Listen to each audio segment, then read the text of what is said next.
जी महाराज की जय जय जय। नवाचार श्री समय सागर जी महाराज की जय जय जय।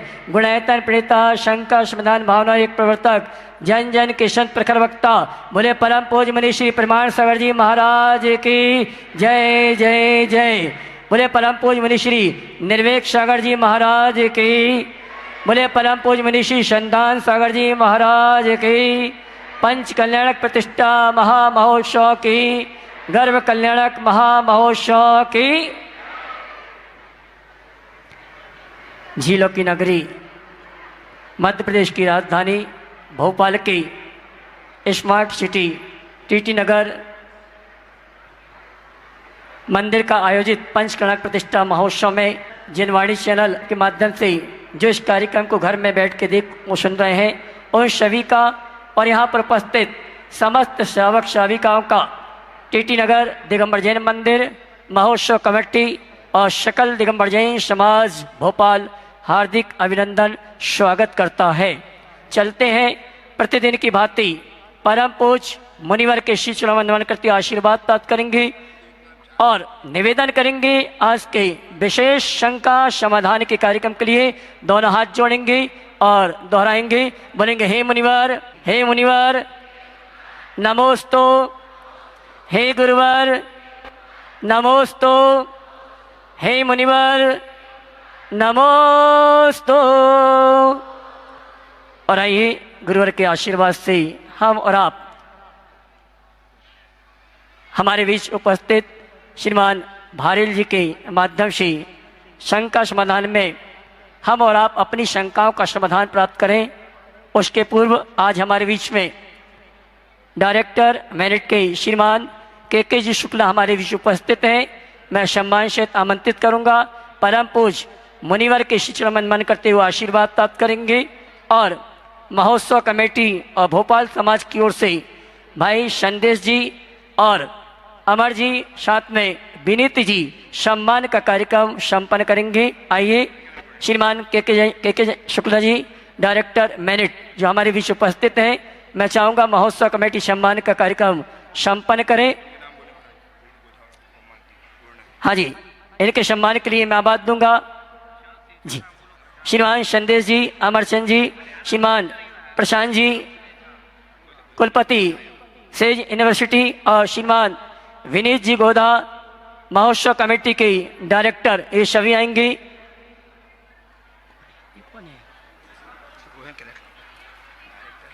बहुत कर दिया, ताली बजा के आप इनका सम्मान करें। आपकी तालियां कम बज रही, क्या बात है। और आइए सम्मान के इसी क्रम में मैं आमंत्रित करूंगा शुक्ला जी को जो कि डायरेक्टर मेरिट के हैं। वे आए, अपनी बात हम सभी के बीच में रखेंगे। श्रीमान के शुक्ला जी आइए सब।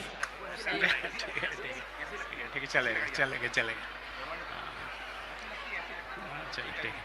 जय जिनेन्द्र, आप सभी को प्रणाम और मुनि श्री के श्री चरणों में सादर नमन। ये मेरा सौभाग्य है कि आज मुझे मुनि श्री के श्री चरणों में आने का सौभाग्य प्राप्त हुआ और मुझे विश्वास है कि आपके श्री चरणों के पदार्पण से यहाँ पे निश्चित भोपाल में सभी निवासियों का कल्याण होगा और इसी कामना के साथ कि आप का आशीर्वचन और आशीर्वाद हम सबको मिलता रहे और सभी का कल्याण हो, मेरी ये आकांक्षा और आपके श्री चरणों में प्रार्थना है।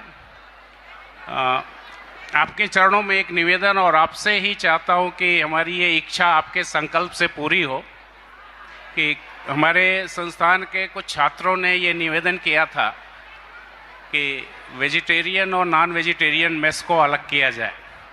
मैं स्वयं वेजिटेरियन हूँ और यहाँ तक पेस्ट्री और पैटीज या कोई बिस्किट भी नहीं खाता हूँ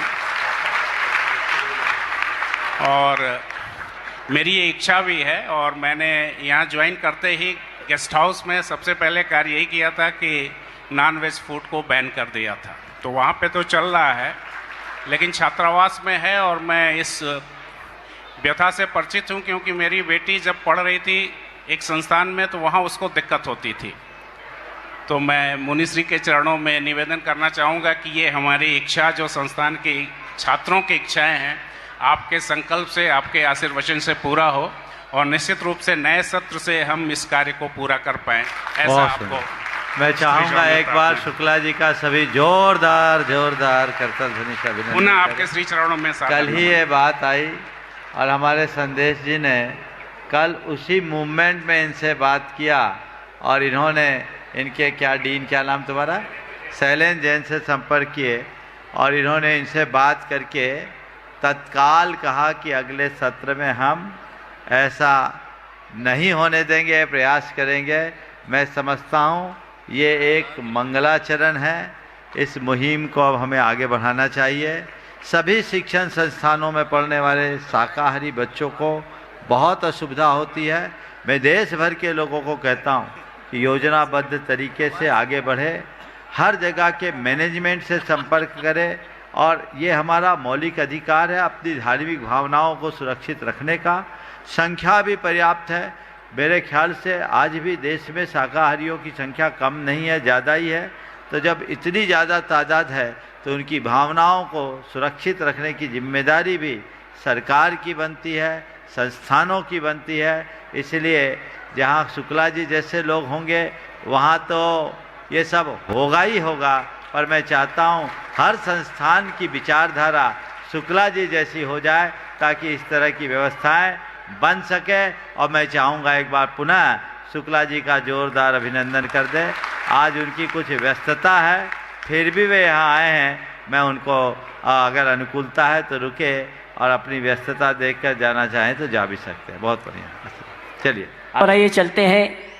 आज गुणायतन से जिन्होंने जुड़ने का अवसर प्राप्त किया, निर्माण मित्र के रूप में श्रीमान प्रणेता जी, प्रमोद कुमार जी गड़ेकर, अक्षय जी, गरिमा जी, अभिषेक सपना जी, प्रेक्षा जी जबलपुर, जिन्होंने निर्माण निधि के रूप में निर्माण मित्र के रूप में गुणायतन से जुड़ने का अवसर प्राप्त किया है। अगर उपस्थित हैं तो वे आए मंच पर परम पूज मुनिवर के शिष्य नमन करते आशीर्वाद प्राप्त करेंगे और इनके सम्मान के लिए आवाज दूंगा। गुणायतन परिवार की ओर से श्रीमान रोहित जी सुगंधी, अजय जी जैन को और विकास जी गोधा ये आएंगे। हमारे संबंधी निर्माण मित्र परिवार का सम्मान का कार्यक्रम संपन्न करेंगे और आप जोरदार ताली बजाकर इस परिवार का सम्मान करें। और आइए चलते हैं, जिसकी प्रतीक्षा आप सभी को है। आज शंका समाधान के विशेष सत्र में हमारे बीच उपस्थित हैं श्रीमान शुद्धार्थ प्रकाश जी भारिल। भारत में सबसे ज़्यादा सुने जाने वाले लोकप्रिय प्रवक्ता हैं। आपने अपने वक्तव्यों, प्रेरक सेमिनारों और नेतृत्व विकास की ट्रेनिंग के माध्यम से लाखों लोगों के जीवन को गहराई से छुआ है। आकर्षक व्यक्तित्व के धनी एसपी भारिल जी एक सकल उद्यमी एवं लीडरशिप गुरु हैं। देश की युवा पीढ़ी में सकारात्मक सोच, रचनात्मकता, चरित्र विकास और सामाजिक कार्यों को देखते हुए इस युवा एवं लोकप्रिय परेड को इंदिरा गांधी प्रियदर्शनी अवार्ड से सम्मानित किया गया है। जोरदार ताली बजाकर सम्मान करें। महाराष्ट्र के राज्यपाल द्वारा चैंपियंस ऑफ चेंज से भी सम्मानित किया गया है। अध्यात्म की ठोस नींव पर नेतृत्व, प्रबंधन, सफलता, नजरिया एवं विकास की प्रेरणा इनकी विशेषता है। जिस रास्ते पर चलकर अनेक लोगों ने अपने सपनों को साकार किया है, ऐसे श्रीमान शुद्धार्थ प्रकाश जी भारिल आज हमारे बीच उपस्थित हैं। और आज शंका समाधान के कार्यक्रम में विशेष इन भावों का क्या फल होगा, गरम गरम प्रश्न होंगे और नरम और हमारे मुनि महाराज के मुखाग्नि से उत्तर हम सभी को प्राप्त होंगे। आइए मैं आमंत्रित करूंगा श्रीमान शुद्धार्थ प्रकाश जी भारिल जी को व्याय परम पूज मुनिवर के शिष्य मनमन करते हुए आशीर्वाद प्राप्त करें। और इनके सम्मान के लिए आवाज दूंगा श्रीमान विनीत जी गोधा और श्रीमान प्रशांत जी ये आएंगे। सम्माननीय हमारे शुद्धार्थ प्रकाश जी भारिल उनका सम्मान का कार्यक्रम संपन्न करेंगे। महाराज के सामने सम्मान नहीं। आइए विनीत जी गोधा जो कि महोत्सव कमेटी के डायरेक्टर हैं और भाई प्रशांत जी जो हमारे सेज यूनिवर्सिटी के कुलपति जी हैं वे आएंगे। सम्माननीय शुद्धार्थ प्रकाश जी का माल्यार्पण के माध्यम से सम्मान का कार्यक्रम संपन्न करेंगे। तालियां बजाइए आप लोग महाराज के सामने। अरे महाराज के सामने। और आइए चलते हैं, आपकी तालियों का सम्मान चाहूंगा। बजाई ताली। और सीधे ये माइक शुद्धार्थ प्रकाश जी को आमंत्रित करूं, उसके बीच में मैं निवेदन करूंगा परम पूज्य मुनिवर संधान सागर जी महाराज जी 4 बातों की 16 पुस्तकों के विमोचन के लिए मुनि श्री संधान सागर जी महाराज से निवेदन है। चलते हैं गुरु चरणों में, और जिसका इंतजार आप सबको है उसके बीच में बाधा नहीं बनेंगे, क्योंकि आप सब जानते हैं गुरुवर की है वाणी और ईभव और परभव दोनों की कल्याणी है। 4 बातें संसार की होती है, उनको छुड़ाने वाली गुरुवर की 4 बातें जो मोक्ष को दिलाने वाली होती है। आज उन्हीं 4 बातें जो 14 भागों में 16 पुस्तकों में, जिसमें न केवल 16 कारण भावना अपितु 12 भावना और 12 भावना के साथ में ही सम्यक दर्शन आदि 8 अंग और साथ में ABCD हाइकू के 3 वॉल्यूम, ऐसे लगभग 16 पुस्तकें नए रूप में आकर्षक प्रिंटिंग के साथ में यहाँ पर आज विमोचन होने जा रही है। और बहुत लोग उसमें अपना पुण्यार्जन भी किए हैं ताकि आपको वह सस्ते दर पर उपलब्ध हो जाए। इस पंचकल्याण महामहोत्सव का ये भी एक अतिशय है कि 2800 रुपये की वह कीमत मात्र 1100 रुपये में आपको उपलब्ध करा रहे हैं। उन श्रेष्ठियों को यहाँ पर आमंत्रित कर लेते हैं, शीघ्रता से आ जाएं। अनुभव जी सराफ जो मुख्य संयोजक भी हैं और गुणायतन के प्रचार मंत्री भी हैं, वे अपनी तरफ से यहाँ पर योगदान दे रहे हैं। विनीत जी गोदा परिवार से आ जाएं। प्रशांत जी, पूजा जी सेज परिवार यहाँ पर आ जाएं जो कोऑर्डिनेटर हैं। राजेश, रोहित जी सुगंधी, संदेश जी जैन साहब माता पिता जो बने हैं, ऐसे ऋषभ जी, राजेश्वरी जी प्रगति परिवार, सौदर महेंद्र जो बने हैं, राजेश सारिका जी कोयला परिवार, कुबेर इस अनुष्ठान के, अमर माया जी जो अध्यक्ष भी हैं इस अनुष्ठान के, ध्वजारोहणकर्ता इंजीनियर अनुपम पंडित जी, अर्चना जी जैन, अजय जी, आदित्य जी, रोहित रितेश जैन को परिवार, चक्रवर्ती प्रभात जी चक्रवर्ती परिवार जो इस अनुष्ठान चक्रवर्ती भी है, और जिनके माध्यम से गुरुवर का यह साहित्य हमेशा निकलता रहता है, ऐसे विकास जी गोदा परिवार यहाँ पर उपस्थित, जिनका नाम पुकारता जा रहा हूँ वे आते जाएं और आप लोग उसकी अनुमोदना करते जाएं ताकि 6वां हिस्सा आपको भी लगे। सुरेश जी अपने 1100 क्वार्टर के जो अध्यक्ष हैं, सुरेश जी, मनोज जी जैन 1100 क्वार्टर के अध्यक्ष, डॉक्टर श्रीमती सुधा जी, RK जैन, सारांश जैन, जैनम श्री परिवार 1100 क्वार्टर, अरविंद जी, श्रीमती मधु जी जैन 1100 क्वार्टर, और साथ में अजय जैन को परिवार, सभी आ जाएं। और ये अपने हाँ एक नाम हो रहा है, श्रीमती मालती जैन, श्रीमती स्नेहा डॉक्टर रत्नेश जैन, अयोध्या नगर भोपाल। जोरदार, आप लोग भी सभा में जो उपस्थित हैं 51,000 की राशि देकर अपना नाम यहाँ पर रोशना चाह के इस पुण्यार्जन को लूट सकते हैं। अरविंद मधु जैन वे भी आ जाए, शीघ्रता से सामने पहुंच जाए। और मैं चाहूंगा गुरुवर के कर कमलों से अपन कल ले लेंगे, क्योंकि आज अपन को डॉक्टर SP भारीली जी को पूरा सुनना है और उनके प्रश्नों की बौछार किस प्रकार से होती है वो भी अपन को देखना है। तो अपन अभी इतना ही रखेंगे। और ऑनलाइन जो भी इस कार्यक्रम को देख रहे हैं वे आज से लेकर 20 तारीख तक मात्र 500 सेट उपलब्ध हुए हैं अभी विकास ऑफसेट के द्वारा। तो इसलिए 500 सेट यदि आज पूरे हो जाएंगे या कल पूरे हो जाएंगे तो आपको परसों नहीं मिलेंगे। 500 सेट यह 14 भागों के आपको उपलब्ध है। यहाँ ऑफलाइन में काउंटर पर उपलब्ध है और ऑनलाइन पर जो चैनल पर सुन रहे हैं वो चैनल पर जो पट्टी चल रही है या प्रमाणिक ऐप और वेबसाइट मुनिश्री प्रमाण .net पर जाकर इसकी पूरी जानकारी देख लें और वहां अभी फिलअप कर दें ताकि आपके घर यह पहुंच सके। निश्चित रूप से आप पुण्यभागी होंगे जो इन 4 बातों के 14 भागों को अपने लिए, अपने परिवार के लिए और सभी के लिए संजो कर रखेंगे। अभी इतना ही है। आगे के लिए अपन सीधे डॉक्टर SP भारील साहब जो यहाँ पर उपस्थित हैं उनको अपन अभी एक पुस्तक ले लें, बाकी आपको ये पूरा सेट यहाँ उपलब्ध हो जाएगा सभी लोगों को। और एक बार जोरदार तालियां आमंत्रित हैं डॉक्टर साहब। शुद्धार्थ प्रकाश जी भारिल आपकी तालियों का सम्मान चाहूंगा और आज पूरा संघ का समाधान का समय इनके लिए समर्पित किया गया है। आइए।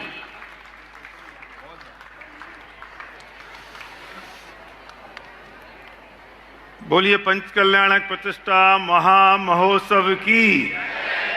आपकी आवाज में उतनी दम नहीं है जितना विशाल और जितना भव्य पंचकल्याण प्रतिष्ठा महोत्सव है। बोलिए पंच कल्याणक प्रतिष्ठा महामहोत्सव की। मैं महाराज जी से आज्ञा चाहता हूं कि अगर आप आज्ञा दें तो मैं खड़े होकर बात करूं। जैसे आपकी अनुकूलता। जी बहुत बहुत धन्यवाद महाराज जी। नमो अरहंताणं नमो सिद्धाणं नमो आयरीयाणं नमो अच्छायाणं नमो लोये सब साहूणम्। भैया जी मैं ये निवेदन कर दूं कि मैं ना तो कड़क प्रश्न पूछने वाला हूं और महाराज जी ना मैं कोई बौछार करने वाला हूं। मेरी ये हिम्मत नहीं है, लेकिन इन भावों का फल क्या होगा उस विषय पर मैं जितना समझता हूं, जितनी सीमित समझ और बुद्धि है उसमें मैं बाप से बात करूंगा और महाराज जी से निवेदन करूंगा। उससे विशेष चर्चा और विशेष प्रकाश महाराज जी जरूर डालेंगे। लेकिन मैं विषय पर आऊं उससे पहले मेरा मन मान नहीं रहा है। मैं परसों शिखर जी में था और नवीन गोधा जी मेरे साथ थे और मैं गुड़ायतन गया। मेरा दुर्भाग्य है कि मैंने सुना बहुत था पर गया पहली बार, और वहां जाके जो अनुभव केंद्र देखा, मैं किसी के आगे तो नहीं खड़ा हूं, मैंने जो वहां अनुभव केंद्र देखा मेरा रोम रोम प्रफुल्लित हो गया।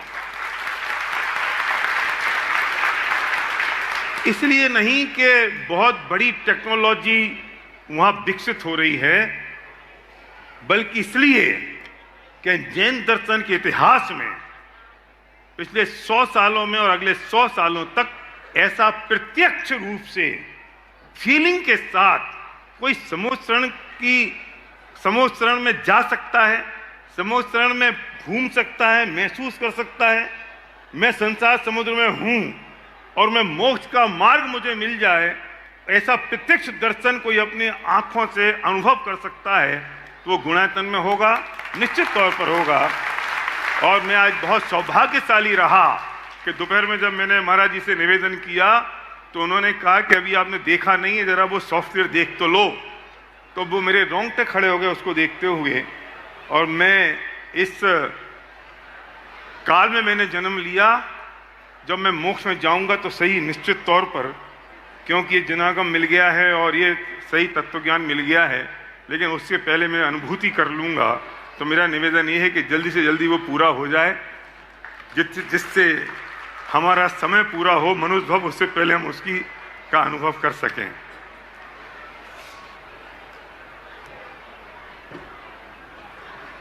मेरा एक प्रश्न है, मेरे पीछे जो मेरे भाई बैठे जरा उनसे निवेदन है कि जरा बात ना करें। जब मुनराज बैठे हो, जिनवाणी विराजमान हो, तो आपकी एक एक शब्द निकलना, मुझे दुख हो रहा था जब महाराज जी बोल रहे थे और हम बात कर रहे थे। ये महा अभिनय का काम होता है भाई। मैं आपसे विनय पूर्वक ये बात कह रहा हूँ, जिनवाणी विराजमान हो, महाराज जी विराजमान हो, ये आपस की बातें घर के लिए बहुत हैं। इस पांडाल में घुसते ही मौन धारण कर लेना चाहिए, वरना हम सही जगह पर नहीं हैं। मुझे पता है कि यहाँ संचालक महोदय बार बार कहते होंगे शांत हो जाओ, शांत हो जाओ, शांत हो जाओ। ये हमारे लिए दुर्भाग्य की बात है कि कोई मन से कहे कि शांत हो जाओ। 24 घंटे 23 घंटे पड़े हमें बात करने के लिए, बोलने के लिए। यही थोड़ी है जरूरी है कि बहन तूने साड़ी कहाँ से ली और एक कंगन कब बनवाए। ये घर में कर लें बात, या जिनवाणी की बात सुनने आए हैं, हमें वही सुननी चाहिए। तो मेहरबानी करके पीछे बात ना करें, आप आवाज़ ना करें। और मेरे पास अब कितना समय बचा है मुझे पता नहीं, मुझे इशारा कर देना। मेरा प्रश्न ये है कि हम सबकी शक्लें एक सी नहीं हैं, हम सबकी अकलें भी एक सी नहीं हैं, हम सबकी फाइनेंशियल पोजीशन भी एक सी नहीं है। आखिर क्यों? क्यों ऐसा क्यों होता है कि एक बच्चा सोने की चम्मच लेके मलमल के कालीन पर पैदा होता है और दूसरा बच्चा फुटपाथ पर पैदा होता है। ऐसा क्यों होता है कि एक कुत्ता एयर कंडीशन कार में मेम की गोद में घूमता है और उसका मेम का पति ड्राइवर बनता है और मेम के बच्चे को आया पालती है और कुत्ते के बच्चे को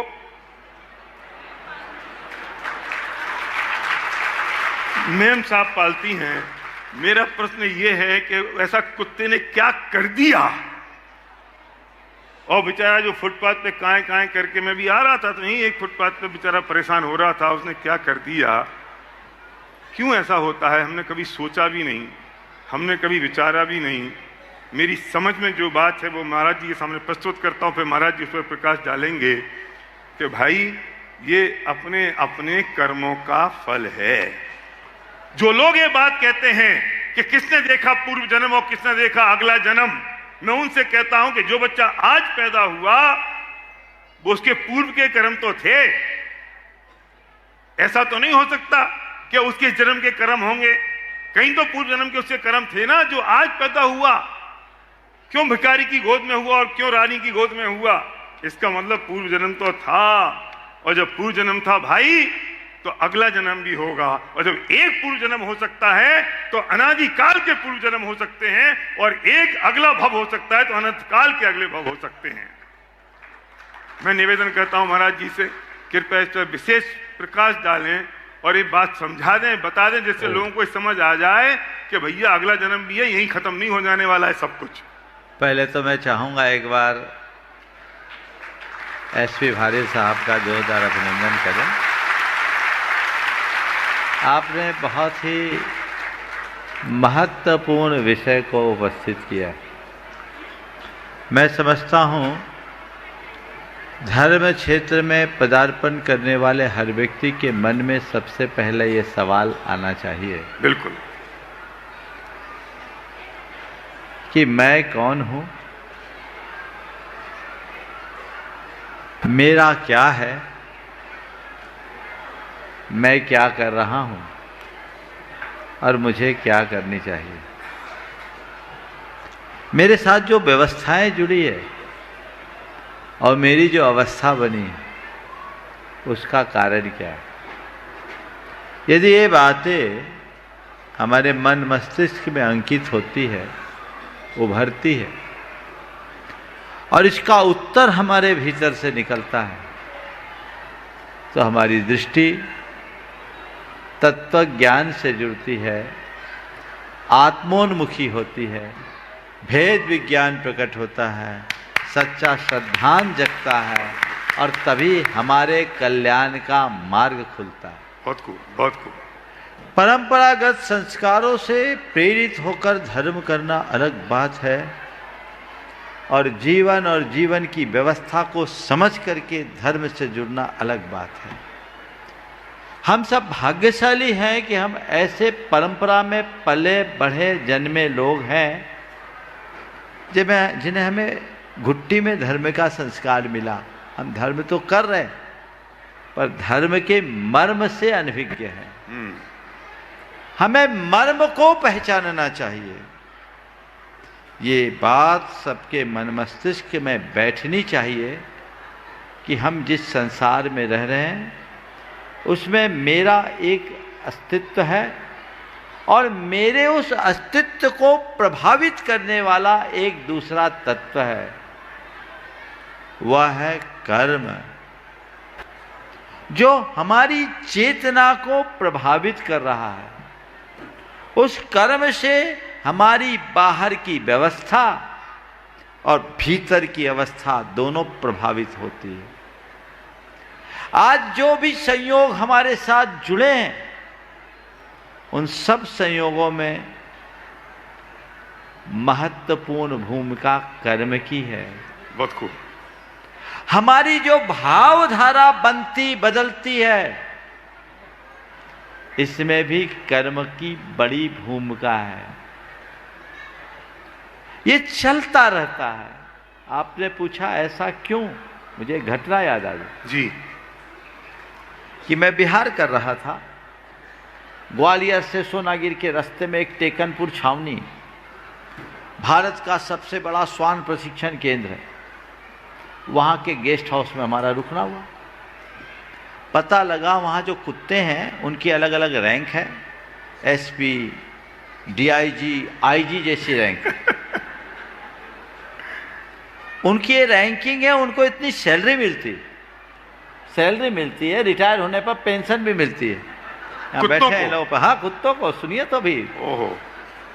जब वहाँ के अफसरों ने मुझे बताया, मेरे साथ के युवकों ने कहा कि महाराज इन कुत्तों का तो बड़ा पुण्य है, इन कुत्तों का तो बड़ा पुण्य। मैंने कहा बिल्कुल सही में इनने बड़ा पुण्य किया होगा, लेकिन थोड़ी सी मायाचारी कर दी तो कुत्ते बनकर एसपी, आईजी, डीआईजी बने। वाह वाह, बिल्कुल, बहुत खूब।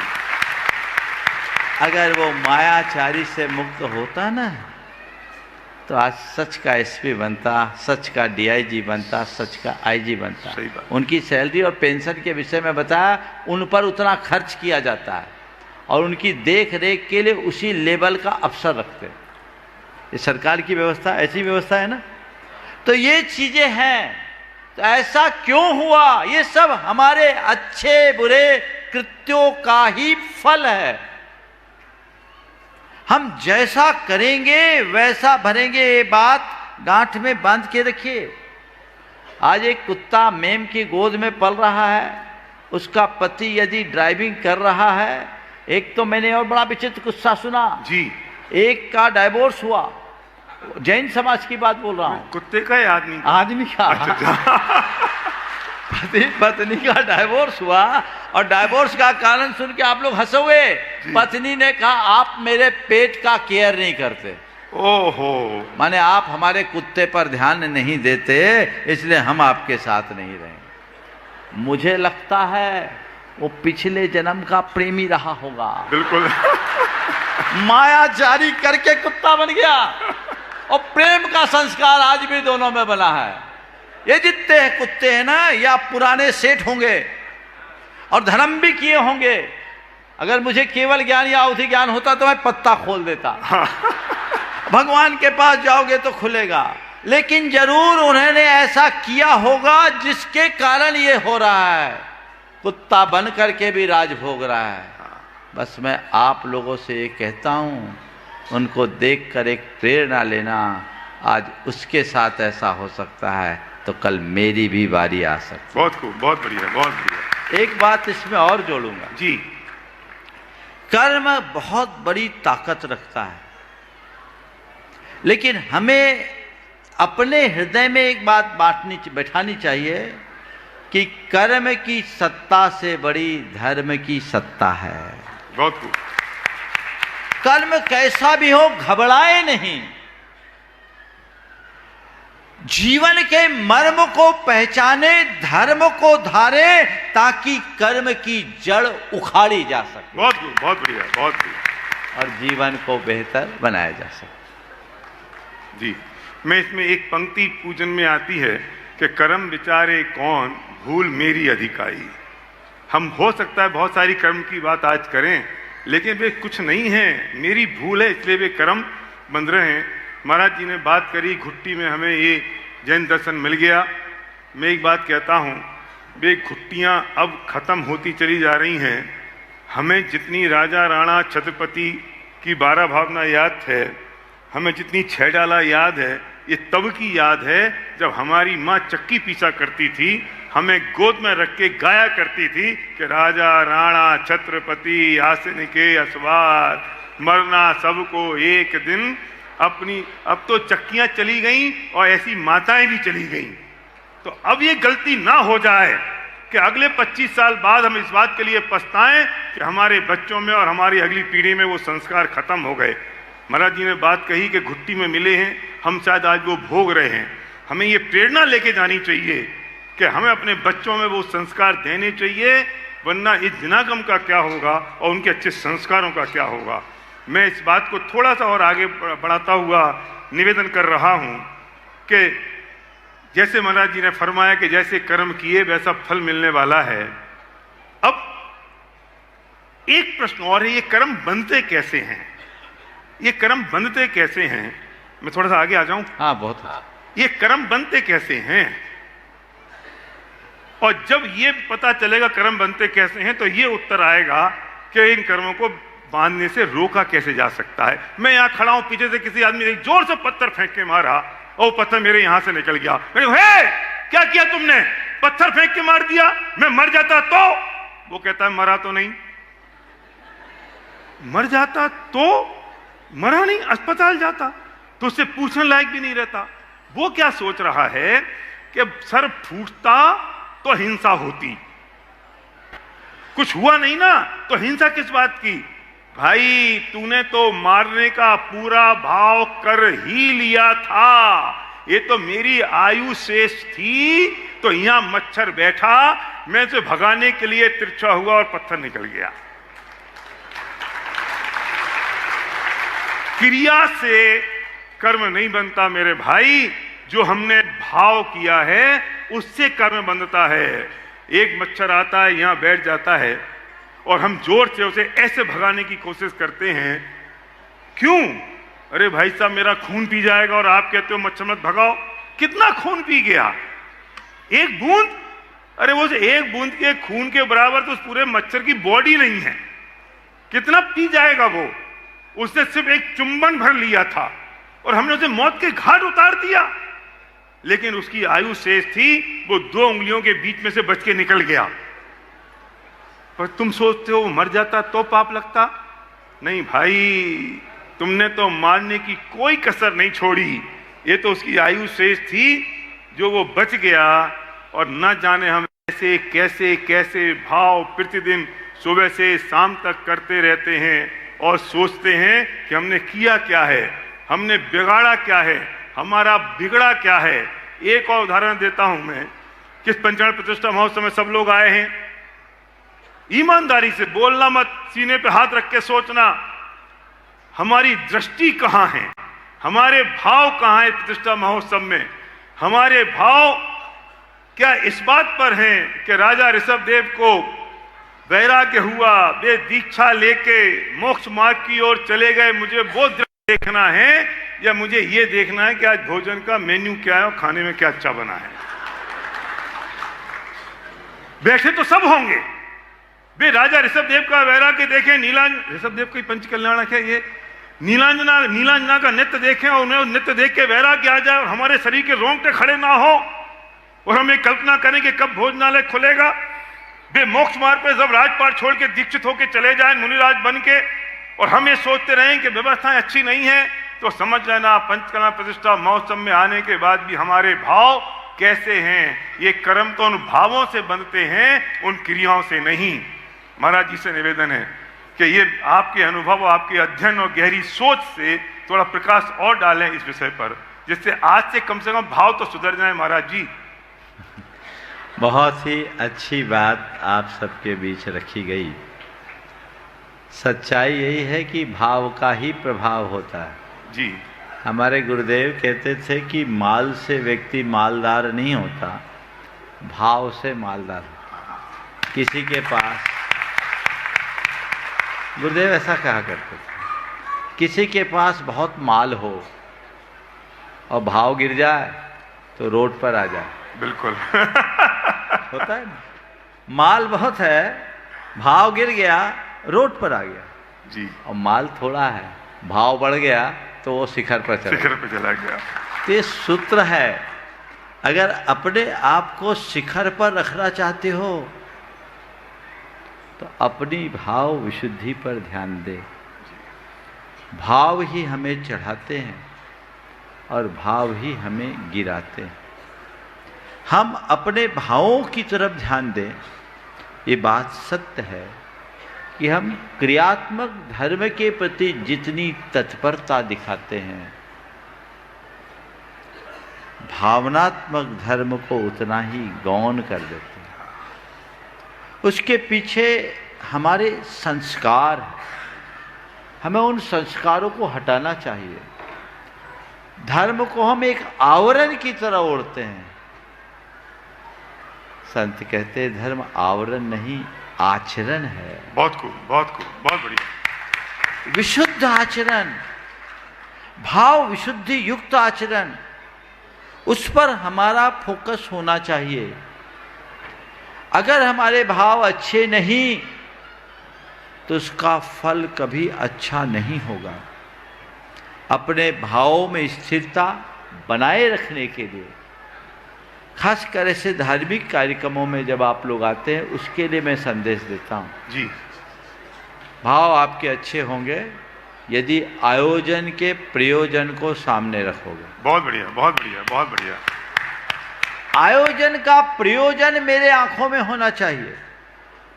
आचार्य कुंद ने हम मुनियों को अपने भावों की स्थिरता को बनाए रखने के लिए एक संदेश दिया जी, कि अपनी दीक्षा का प्रयोजन याद रखना। बहुत खूब, बहुत बढ़िया, बहुत बढ़िया, बहुत तूने बढ़िया। दीक्षा क्यों लिया? तेरे दीक्षा का प्रयोजन क्या हो? दीक्षा की तिथि कभी मत भूलना। बिल्कुल, दीक्षा का प्रयोजन तेरे मन मस्तिष्क में होगा, तभी तेरी दीक्षा में स्थिरता आएगी और तभी तू अपनी दीक्षा को निभा पाएगा। बिल्कुल, बहुत खूब। तो जब हम मुनियों के लिए ऐसा कहा तो आप लोगों के लिए भी तो ये बात लागू होगी, होगी कि नहीं होगी? बोलो। उससे ज्यादा तो हमें आज लागू करना है और एक मन में प्रण करके जाना है। सब जानते हैं कि हमारे भावों का ही सब शुभाशुभ फल होता है। ये सब पंडित लोग हैं। जी जी, बिल्कुल। हमारे समाज में तो घर घर पंडित हैं। जी अभी नहीं, सब ज्ञानी है ना। पंडित बोलने में शायद आप लोग बुरा लगता है, ज्ञानी बोल दो तो खुश हो जाएंगे, है ना। सब ज्ञानी, तो सब ज्ञानी हैं, लेकिन अब हमें ये तय करना है कि हमें अपने जीवन की दिशा क्या बने। अपने संस्कारों के ऊपर जब तक हम हावी नहीं होंगे हमारी जीत नहीं होगी। हमें संस्कारों को जीतना है, उन पर हावी होना है और आगे बढ़ना। बहुत खूब, बहुत बढ़िया बात महाराज जी ने कही। हाँ, जोरदार तालियां इस बात पे बजाएं। जब उन्होंने अपने लिए बात कही और आचार्य कुंद देव का उदाहरण दिया, आप समझो महाराज जी का स्वाध्याय कितना गहन है। और उन्होंने अपने ऊपर ये बात कही कि जब मेरे परिणाम कमजोर पड़े तो वो समय याद करना जब दीक्षा ली थी और जब वैराग्य हुआ था। हमें ये निर्णय याद करके जाना चाहिए कि जब भी मेरे मन में कुछ विकारी परिणाम आए तो ये जो कल, आज गर्भ कल्याणक है ना, यहाँ पर परसों दीक्षा कल्याणक होगा।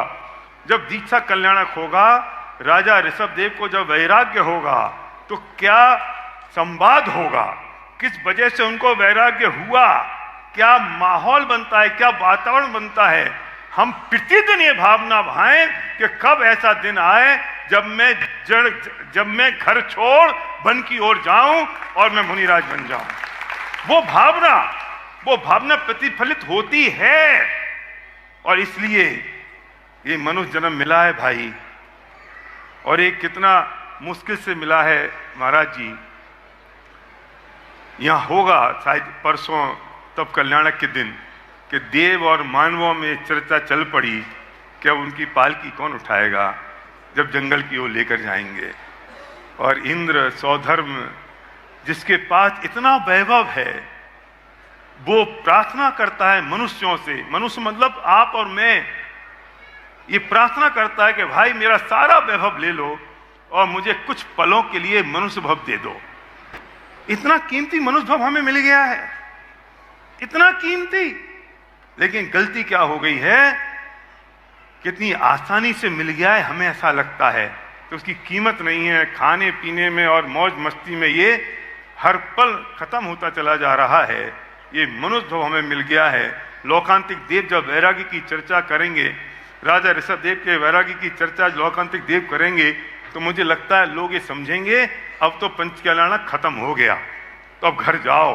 अरे भाई, वो तब कल्याणक से तो शुरू हुआ है, तब कल्याणक से तो शुरुआत हुई है। पर हम राग रंग के रसिया लोगों को वो जन्म कल्याणक तक की धूमधाम देख के लगता है कि अब पूरा हो गया, घर चलो, और भीड़ आधी रह जाती है।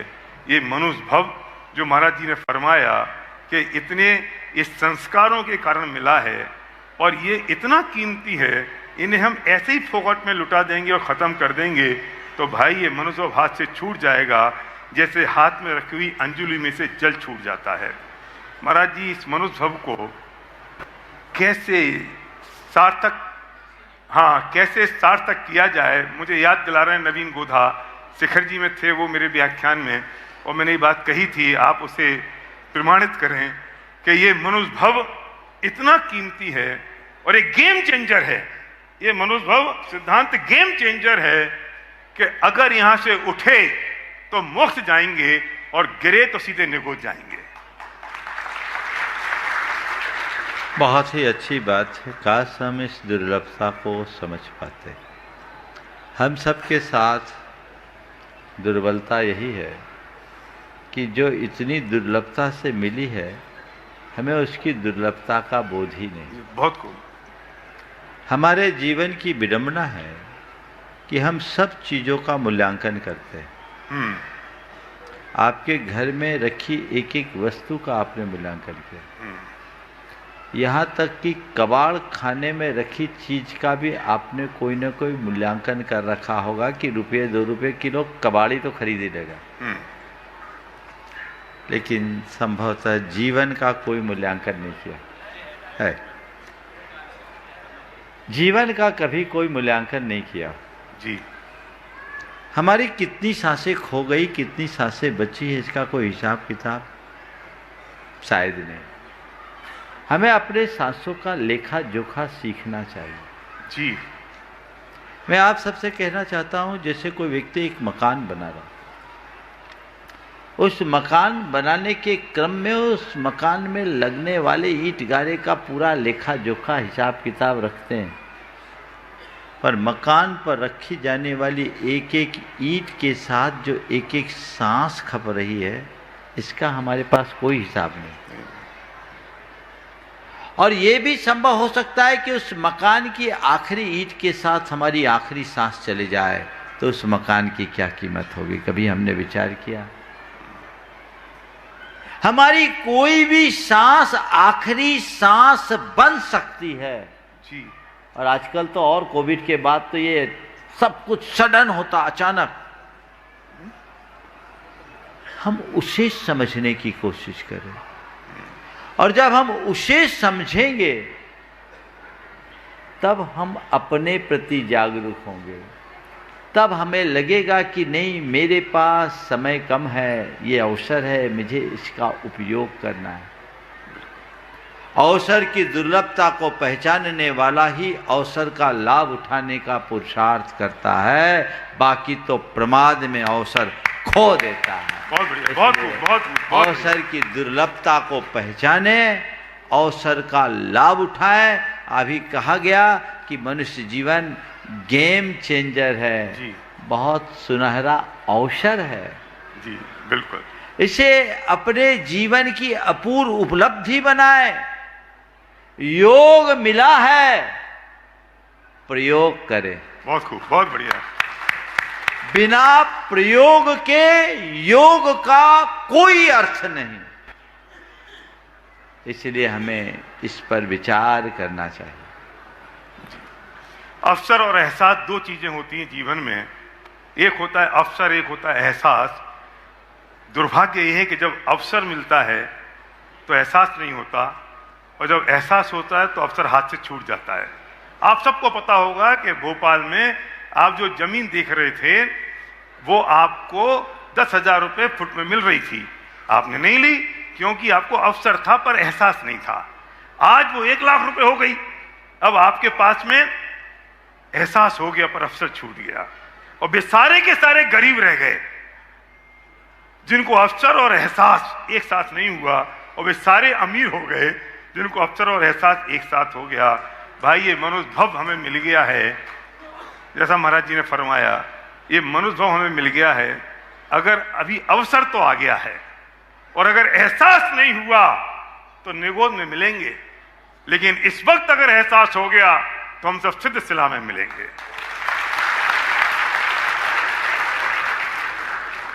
ये अवसर चूकने जैसा नहीं है, चूकने जैसा अवसर नहीं है भाई।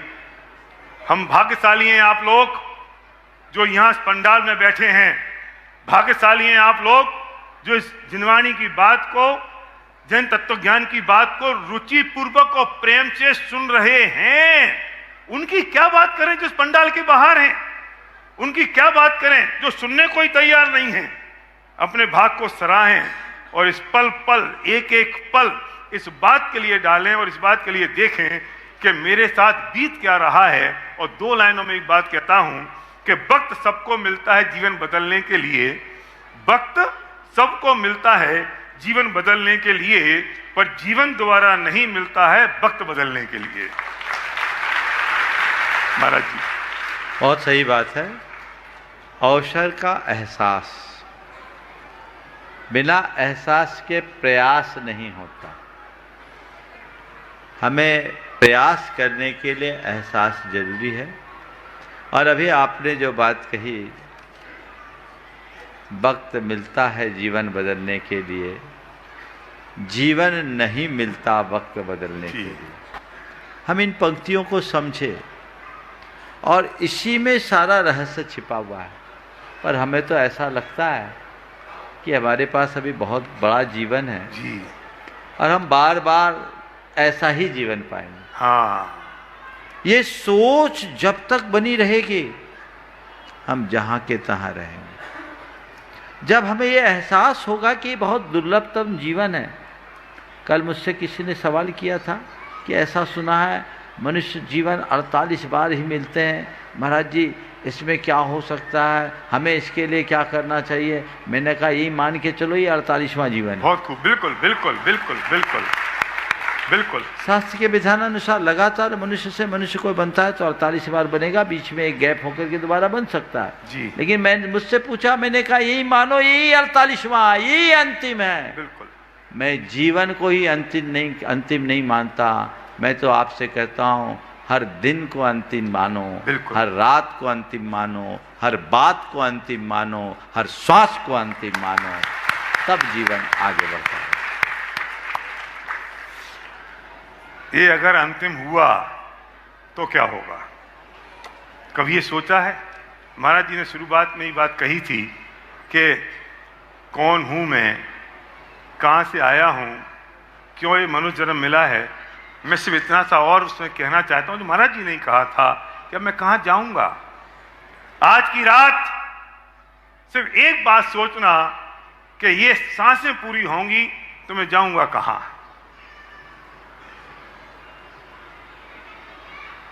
निश्चित तौर पर हमारी शोक सभा में तो सब यही बोलने वाले हैं कि आप स्वर्गवासी हो गए हैं, और जो ये बोल रहा है कि आप स्वर्गवासी गए हैं मेरे फलाने फलाने, उन्हें भी पता है कि वे कहां गए होंगे, क्योंकि सबके परिणाम तो सबको पता होते हैं। तो हम जाएंगे कहां? जरा घर के बाहर निकल के देखना, कहीं गली के कुत्ते की हालत तो हमारी नहीं होगी, कहीं जो कान के पास फड़फड़ाता हुआ मच्छर है हम कहीं वैसे तो नहीं हो जाएंगे। इस जन्म के बाद जाएंगे कहां? इस जन्म की पूरी तैयारी कर ली, रुपया पैसा धन दौलत, ये जो 10-20 साल जीवन के और बचे हैं, अगर बचे हैं तो, वरना पता नहीं जो सांस अंदर गई है वो लौटेगी कि नहीं। और जैसा महाराज जी ने फरमाया कि कोविड के बाद तो ऐसे ही हो गया है महाराज जी, 50 साल और 60 साल के बीच के लोग ऐसे जा रहे हैं, ऐसे छूटते चले जा रहे हैं, मालूम भी नहीं पड़ता है। तो ये जो 2-5 साल अगर बचे भी हैं तो उसकी तैयारी तो पूरी हो गई, लेकिन इसके बाद जो अनंत काल पड़ा है उसकी तैयारी कब होगी और कैसे होगी ये हमने आज तक नहीं सोचा। ये समागम मिला है, ये तत्व ज्ञान मिला है, ये धर्म मिला है, इसकी महिमा कर लो भाई। अगर नहीं किया तो मैं फिर कहूंगा, यहां से उठे तो मोक्ष है और यहां से गिरे तो निगोद है। और ये विचार अगर आ गया तो जीवन में तुरंत परिवर्तन आ जाएगा। मैं अब इस बात को थोड़ा सा आगे ले जाना चाहता हूं आपकी आज्ञा से, कि अब कैसे इन भावों को रोकें, कैसे रुकें, हम सॉल्यूशन पर जाएं। मैं उसका एक उत्तर देता हूं महाराज जी, फिर आप उसे प्रकाश डालिए। हमें ये पता नहीं चलता जब क्रोध मान माया लोभ के परिणाम हो, कसाई के परिणाम हो, तो ये पता नहीं चलता कि इनका क्या होगा।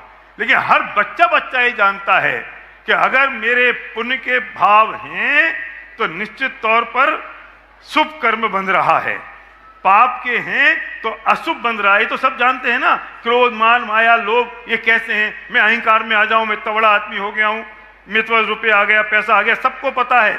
लेकिन जब ये भाव आते हैं तब इनका क्या फल लगेगा ये ख्याल नहीं आता, क्योंकि कसाय का जोर इतना ज्यादा होता है। कसाय का जोर है, पता नहीं चलता। और तब कोई आके समझाए कि यार इन भावों का फल क्या होगा। तो अगर पत्नी ने पति को समझाया तो तलाक, और अगर बच्चों ने बेटे बाप को समझाया तो थप्पड़। तब कौन समझाए? कोई समझाने वाला नहीं होता। और ये हमारा दिमाग ऐसा होता है अमित कि हम बहुत जल्दी चीजों को भूल जाते हैं, हमें याद नहीं रहती। एक व्यक्ति 140 की स्पीड पे चल रहा है महाराज जी, कार में बहुत आराम से चल रहा है, पत्नी बगल में बैठी है, गाड़ी बहुत बढ़िया चल रही है, गाने बज रहे हैं, और रोड के उस तरफ एक एक्सीडेंट हो जाता है, पति पत्नी की डेथ हो जाती है, बच्चा बिलबिलाता हुआ रोता है। आप 1 मिनट के लिए रुकते हो और आपको वो दयनीय हालत दिखती है। अब उसके बाद आपकी कार की स्पीड क्या होगी भाई साहब? 140 सीधी 60। और पता है आप कैसी बातें करोगे अंकुर? तेज चलने से क्या फायदा? अब आप ऐसे हो गए, तेज चलने से क्या फायदा, 10 मिनट जल्दी पहुंच जाएंगे, और क्या होगा? अच्छा, ये जो थॉट है तेज चलने से क्या फायदा, 10 मिनट जल्दी पहुंच जाएंगे, कितनी देर तक रहता है? 15-20 मिनट अनुभव, 15-20 मिनट, आधा घंटा, फिर हम 140 पे पहुंच गए। क्योंकि हमारे ब्रेन की डिजाइन ऐसी है कि हम चीजों को भूल जाते हैं, हमें याद नहीं रहती। अगर एक काम करो, अपने मोबाइल से फोटो ले लो सीन की और प्रिंट आउट करके अपने स्टीयरिंग पे चिपका लो। अब जन्म में कभी गाड़ी की स्पीड 60 से ऊपर जाएगी? नहीं जाएगी। क्यों? तुरंत दिखेगा क्या री ऐसा एक्सीडेंट मेरे साथ हो सकता है। मैं आज आपसे निवेदन करना चाहता हूं, आपको पता है कि मेरे भाव कैसे हो रहे हैं, आपको पता है कि जो भाव हो रहे हैं इनका फल क्या लगेगा। जाइए अपने घर की वार्डरोब पर लिख दीजिए इन भावों का फल क्या होगा। तोड़मल जी साहब ने पंक्ति दी कि इन भावों का फल क्या होगा, तो ये विचार तो कर ले। तो तेरे जो विचार कसाय पूरित हो रहे हैं ये मंद पड़ जाएंगे। जाके अपने मिरर पर लिख दो इन भावों का फल क्या होगा। जाओ अपने गाड़ी के डैशबोर्ड पर लिख दो कि इन भावों का फल क्या होगा। जाइए अपनी मोबाइल की स्क्रीन पर लिख दीजिए इन भावों का फल क्या होगा। और जैसे ही पति पत्नी की लड़ाई होगी बेडरूम में और वार्डरोब पे लिखा होगा इन भावों का फल क्या होगा, तो आपका गुस्सा जो 7वें आसमान पे था वो तुरंत नीचे आ जाएगा और आप पत्नी से कहोगे तेरे से बढ़िया पत्नी कोई दूसरी थी नहीं। क्योंकि जब गुस्सा आता है, क्रोध आता है, तो ये बात याद नहीं रहती, और जब ये याद रहती तो क्रोध नहीं आता। तो मैं निवेदन करना चाहता हूं कि इन भावों का फल क्या होगा, पंचकर्णक समिति स्टिकर बनवा दे और गुणायतन परिवार की ओर से बंटवा दे। देखिए, हम तो ये रोज काम कर रहे हैं और इसी को हम भावना योग बता रहे हैं जी। हमें क्या करना है उसका स्मरण रखना ही भावना योग। बहुत बढ़िया, बहुत बढ़िया। हमें हमेशा, मैं आपकी बात को मैं समझता हूँ सवाल उठाने की जगह समाधान की भाषा ज़्यादा अच्छी। जी जी जी जी। मनोविज्ञान की दिशा में दृष्टि से भी यही बात कही जाती है। आप अगर ये सवाल उठाओगे कि इन भावों का फल क्या होगा, तो कहीं ना कहीं हमारे सबकॉन्शियस में वो भाव ताज़ा हो जाएंगे। बिल्कुल ठीक है। जो मनोवैज्ञानिक दृष्टि से ठीक नहीं। जो हमें करना है हमें उसकी बात करें, जो नहीं करना उसे परोक्ष प्रत्यक्ष कैसे भी याद ना करें। बहुत खूब। तो उसका एक सीधा सीधा तरीका है। अगर किसी का स्वभाव गुस्सा और झगड़ा करने का है, उसको पता है, तो एक चीज़ अपनाए जो बड़ा अनुभूत प्रयोग है और मैंने सैकड़ों लोगों से प्रयोग करा है। मुझे शांत रहना है। और हमारा एक आइकन भोपाल का है, शायद सभा में हो तो खड़ा हो जाना अगर हो तो। आपके इसी भोपाल में 2020 का किस्सा सुनाता हूँ। है क्या बंदा? चंदन नगर वाला आया, भी सुबह आता है। तो मैं यहाँ आया जी, तो मंदिर से दर्शन करके निकल रहा था। एक व्यक्ति आया और वो उसकी धर्मपत्नी थी, मोटरसाइकिल थी, मोटरसाइकिल पर लिखा था मुझे शांत रहना।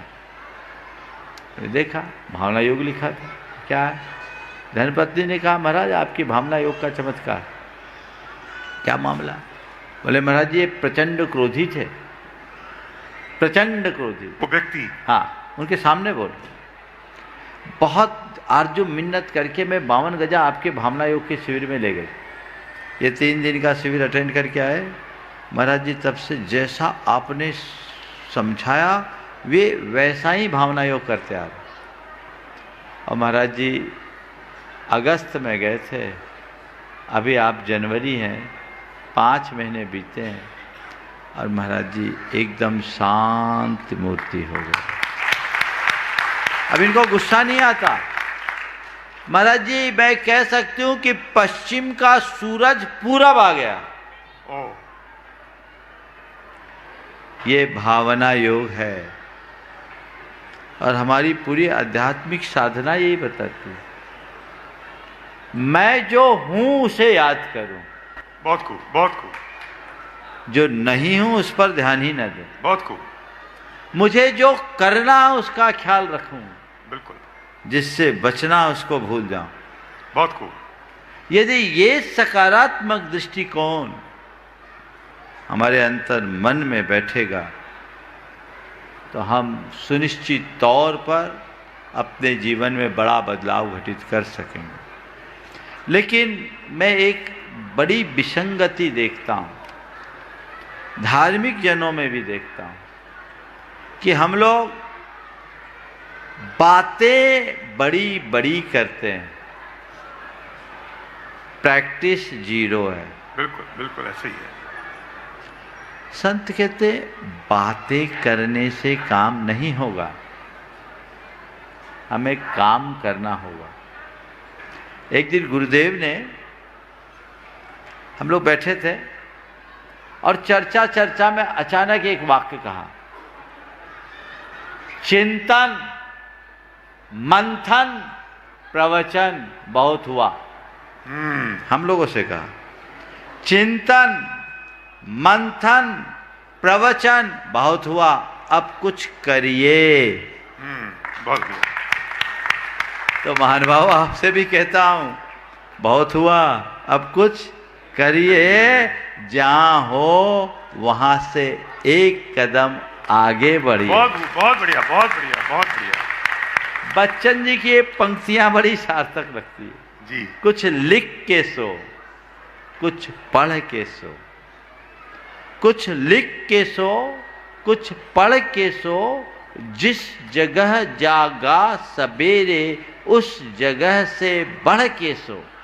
कुछ लिख के सो, कुछ पढ़ के सो, जिस जगह जागा सवेरे उस जगह से बढ़ के सो, एक सीढ़ी चढ़ के सो। वाह वाह।